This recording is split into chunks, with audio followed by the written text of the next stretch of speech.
পাশের ফ্ল্যাটের প্রতিবেশী ভাবি প্রায় এসে আমার সাথে গল্প করে। গল্প ছলে ছলে সে আমাকে সব থেকে বেশি যেই কথাটা বলে সেটা হয়েছে তার হাজবেন্ড বিদেশে থাকে, ব্র্যান্ডের জামা পরে, ব্র্যান্ডের জুতা পরে, মানে সে সব কিছুই হয়েছে ব্র্যান্ডের পরে। আইফোন 60 কমার্স ইউজ করে, এটা করে সেটা করে। সে নাকি প্রতি মাসে স্বর্ণ গয়না ছাড়া তার চলেই না, মানে প্রতি মাসে তার একবার হলো স্বর্ণের দোকানে যাইতে হবে, মানে গয়না কিনতে হবে, এটা সেটা নানা কথাবার্তা। যাই হোক, 2 দিন আগে সে আমার কাছে আসে, আয়সা বলতেছে ভাবি আমার পাসওয়ার্ডটা দেন তো।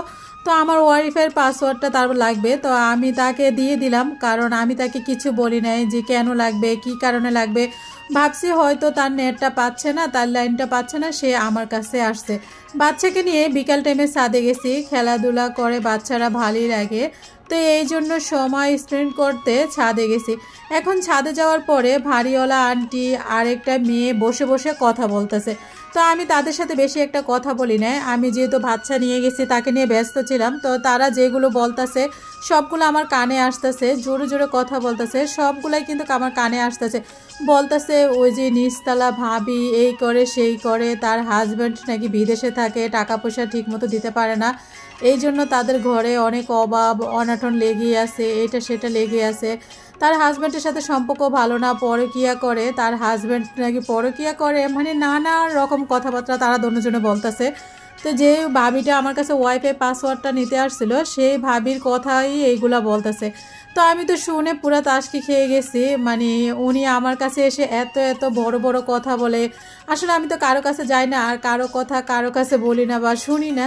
তো সে সেটাই বলতেছে, আমি সেটাই মনোযোগ দিয়ে শুনতেছি, সেটাই আমার কানের ভিতর ঢুকে আছে। তারপর আর কি ভারীওয়ালাদের কথা শুনে আমার আর বুঝতে বাকি নেই যে ওনার হাজব্যান্ড ওনাকে কোনো টাকাই দেয় না, আসলে ওনারা অনেক অভাবে চলতেছে। তো এই জন্য যে ভেন্টের জিনিসও পরে না, আইফোনও ব্যবহার করে না। উনি আমার কাছে মাঝে মাঝে বলতো ওনার নাকি আইফোন আছে, আসলে আমি কখনো ওনার হাতে আইফোন দেখি নাই।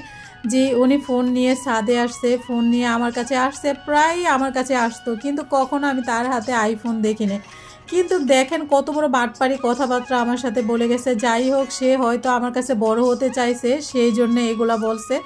তো তারপরেও আমি একটা কথাই বলবো, আমার কাছে এই জিনিসগুলো একদম ভালো লাগে না। এরকম মানুষ প্রায় আমি দেখি সচরাচর, আমার বাপের বাড়ি গেলেও কিন্তু এরকম মানুষ দেখি। আসলে কার ব্যালেন্স কতটুকু, কে কি, আসলে এগুলো আমি অনেক সমালোচনা করে, কার মেয়ে কি করে, কার বউ কি করে, কার কে কতটুকু, এগুলা নিয়ে গিবোর্ডের উপরে নিয়ে তারা আছে বর্তমানে। যাই হোক, আসলে এই কথাগুলো বলার একটাই কারণ হচ্ছে এরকম মানুষ কিন্তু প্রায় অনেকে আছে, আপনারা ভালো হয়ে যান, এগুলা বাদ দিয়ে দেন। আশা করি আমার ভিডিওটা সবার কাছে ভালো লাগে, আর যদি ভালো লাগে অবশ্যই লাইক কমেন্ট শেয়ার করে পাশে থাকবেন সব সময়। সবাইকে আল্লাহ হাফেজ, সবাই অনেক বেশি ভালো থাকবেন। আসসালামু আলাইকুম।